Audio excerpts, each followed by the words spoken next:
समझौता। जॉन एलिया। आखिर पाकिस्तान और हिंदुस्तान में समझौता हो गया। हमारे कानों ने ऐसी नेकियां नहीं की जो इतनी अच्छी खबर सुनते। यह बड़ी बात है कि हम इतनी अच्छी खबर सुन सके। दोनों मुल्कों ने अपने ऊपर एहसान किया कि समझौता कर लिया। इस समझौते से किसी ने कुछ खोया नहीं है, पाया है। अब जो किया जाना चाहिए वो ये है कि जो कुछ टूट गया है उसे जोड़ा जाए और जो चीजें तोड़ने वाली हैं उन्हें छोड़ा जाए।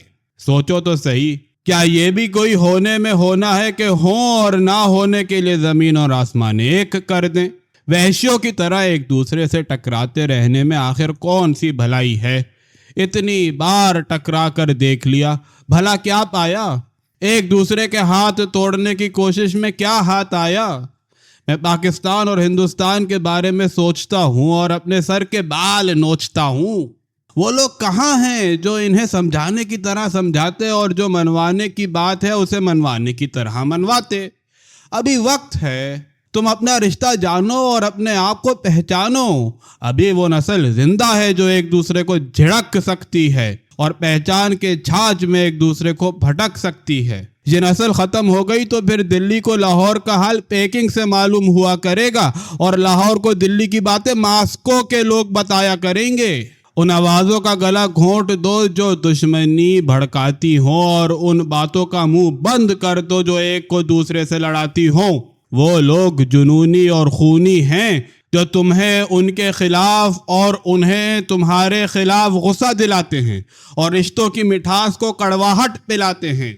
दुख की बात यह है कि अब तक उन्हीं की बात सुनी गई जिनकी बात ना सुनने में भलाई थी और उन्हीं के फैसले माने गए जिनके फैसलों को ठुकराने में सच तक रसाई थी। मैं दुनिया के सारे मुल्कों को आबादी और शादाबी की दुआएं देता हूँ, पर मुझसे ये कैसे चाहा जा सकता है कि मैं दुनिया के किसी मुल्क को हिंदुस्तान से ज्यादा महबूब जानूं और तुम हिंदुस्तान वालों तुम किसी और मुल्क को पाकिस्तान से ज्यादा अजीज मानो। पर हुआ क्या? हुआ ये कि हमने तुम्हारे शहरों की वीरानी चाही और तुमने हमारे शहरों की। हम दोनों ने उन बातों में जी लगाया जो तफरीका डालने वाली थी और उन इरादों का हौसला बढ़ाया जो दूसरे की तबाही के अरमान निकालने वाले थे। मेरी समझ में नहीं आता कि हमने अपने मौसमों का मिजाज और अपनी हवाओं का मसलक और अपने पानियों का मशरब बदले बगैर एक दूसरे के लिए तबाहियां किस तरह सोची और एक दूसरे की बर्बादी किस तरह चाही।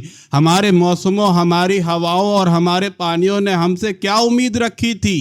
क्या ये कि हम एक दूसरे के हक में जहर घोलें? मैं इस सियासत से इनकार करता हूँ जो मुझे मेरे माँ बाप की कब्रों से नफरत करना सिखाती है और तुम में से बहुत सौ को उनके बाप दादा के शमशानों के निशान मिटाने पर उकसाती है।